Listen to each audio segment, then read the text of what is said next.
Hello बच्चों, आज मैं आपके सामने नेताजी सुभाष चंद्र बोस पे कुछ लाइनें बोलने जा रही हूँ। उसको आप ध्यान से सुनिए और उसके बाद मैं एक दो छोटी सी कहानी सुनाऊंगी उनके बारे में, जो आप सभी के लिए बहुत ही इंटरेस्टिंग होगा शायद। इसलिए बने रहिए हमारे साथ और हमारी बातें सुनिए ध्यान से। ओके।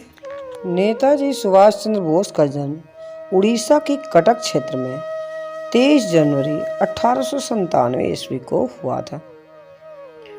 उनकी माता का नाम प्रभावती था।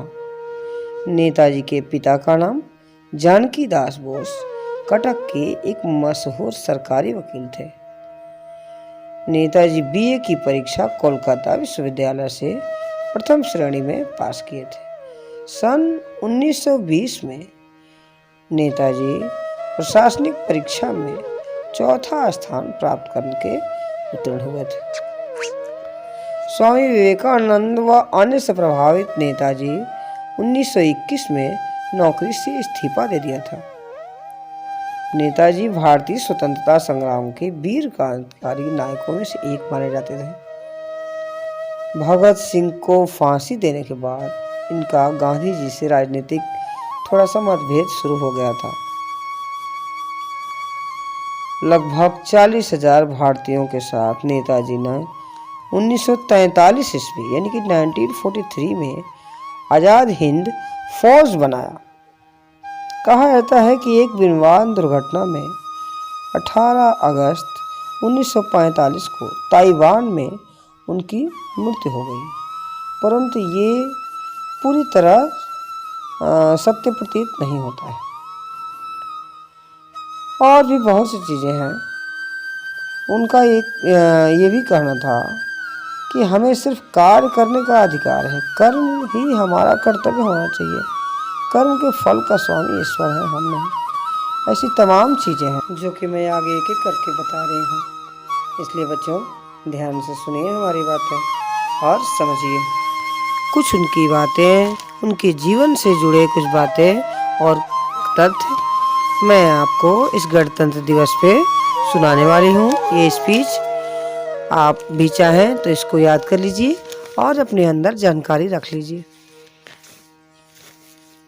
भारत को स्वतंत्र कराने का एकमात्र उद्देश्य लेकर चलने वाले नेताजी सुभाष चंद्र बोस उस स्तर का सम्मान उनको नहीं मिला शायद जिसके वे हकदार थे।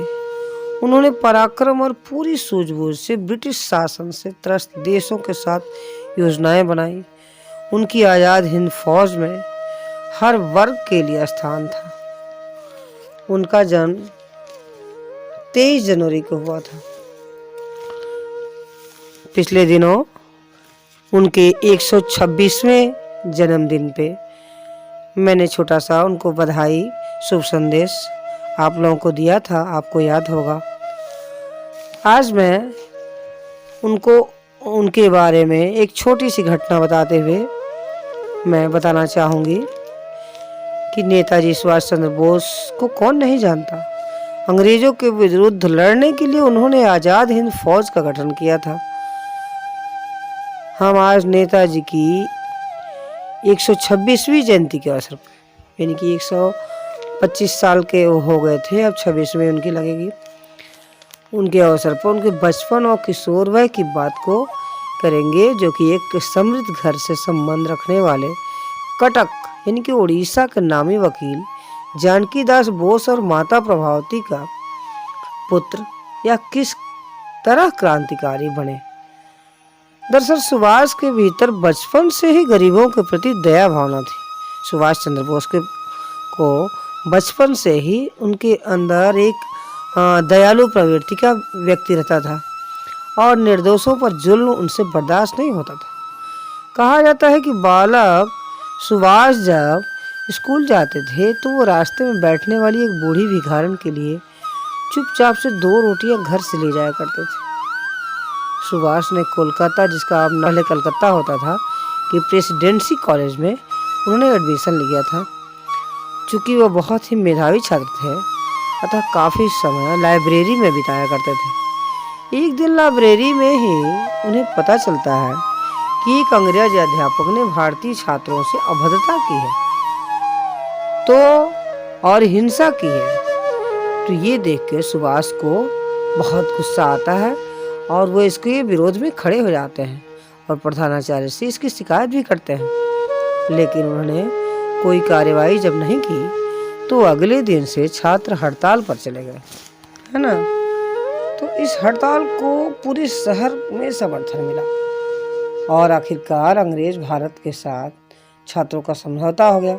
लेकिन कुछ ही दिनों के बाद उसी अंग्रेज अध्यापक ने फिर भारतीयों को लेकर जहर उगला तो छात्रों ने उसकी पिटाई कर दी। कॉलेज की एक जांच समिति बनी जिसमें सुभाष चंद्र ने तर्कों के साथ छात्रों का पक्ष रखा, जिस पर प्रिंसिपल ने उन्हें कुछ छात्रों के साथ काली सूची में डाल दी। उन्हें कॉलेज से निकाल दिया गया। वह वापस गृह अपने जनपद कटक लौट आए। इस घटना से सुभाष चंद्र बोस को एहसास हुआ कि अंग्रेज भारतीयों के साथ कितना खराब व्यवहार कर रहे हैं। उसी समय उनके दिमाग में यह बात आई कि किसी भी तरह से अब अंग्रेजों को इस देश से निकाला जाना चाहिए। इस घटना से वह छात्रों के बीच नायक बन चुके थे। वह जहाँ जाते वहाँ छात्र उनका स्वागत और सम्मान करते। 1 साल तक वह कॉलेज से दूर रहकर समाज सेवा करते रहे। 1 साल बाद वे फिर कोलकाता लौट आए। आखिरकार उन्हें स्कॉटिश चर्च कॉलेज में एडमिशन मिला। वे कॉलेज की इंडिया डिफेंस फोर्स में शामिल हो गए, जहां उन्होंने गुरिल्ला युद्ध सीखा और बंदूक चलाने का ट्रेनिंग भी लिया।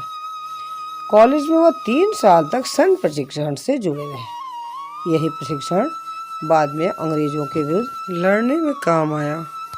अब तो ये हो गई एक छोटी सी घटना। एक और मुझे याद आता है कि द्वितीय विश्व युद्ध में अंग्रेजों की विजय के बाद आज़ाद हिंद सरकार की अकेली ऐसी सरकार थी जिसमें आत्मसमर्पण जिसने नहीं किया। नेताजी का अंतिम आदेश था कि हम लोग बिखर रहे हैं और शीघ्र ही देश की स्वतंत्रता के लिए दोबारा लामबंद होंगे। 18 अगस्त 1945 के बाद नेताजी अचानक से अदृश्य हो गए। लेकिन एक बात सुनिश्चित हो चुकी है कि ना तो उनका कोई कार दुर्घटना या फिर हवाई दुर्घटना हुई और ना ही उनमें कोई उनकी मृत्यु हुई। आज भी इस रहस्य से पर्दा उठाने के लिए लोग कार्यरत हैं। नेताजी भारतीयों के हृदय पे तो हमेशा जीवित ही रहेंगे। हमारे दिल में तो वो हमेशा के लिए जिंदा है आज भी। लेकिन छोटा सा ये दुख होता ज़रूर है, अपार दुख होता है। छोटा सा क्या कहना, अपार दुख होता है ये जान के कि इतने बड़े नेता, हमारे देश के इतने बड़े क्रांतिकारी नेता का इनका क्या अंजाम हुआ, कैसे कहाँ चले गए, ये किसी को मालूम ना हो सका था। ठीक है बच्चों, तो ये तो छोटी सी घटना मैंने बताई। बहुत सी चीज़ें और भी हैं जो कि मैं अगले वीडियो में लेके आऊँगी। तो आज के लिए इतना ही। कल हमारा गणतंत्र दिवस है, यानी 26 जनवरी 2022 का दिन है और आप सबके लिए मैं हैप्पी रिपब्लिक डे विश करना चाहूँगी। आप सब अपना विशेष ख्याल रखिए और हमारे देश के लिए हमेशा समर्पित रहिए। तन से, मन से, धन से समर्पण का मतलब ये होता है कि कोई भी चीज़, आज़ादी हमें इतनी आसानी से नहीं मिली है। बहुत इसके पीछे हमारे वीरों ने अपना खून बहाया, बहुत से स्ट्रगल किए हैं, जिसको कि मैं समय समय पे आपको बताती रहती हूँ कहानियों के द्वारा और भी माध्यम से, पिक्चर्स के द्वारा। ठीक है, तो ऐसे ही बताती रहूँगी। आप लोग बस बने रहिए हमारे चैनल से, देखो और सीखो से। मिलते हैं फिर अगली वीडियो में। चलिए, आप सब अपना बहुत ख्याल रखिएगा। Please take care, good bye, bye.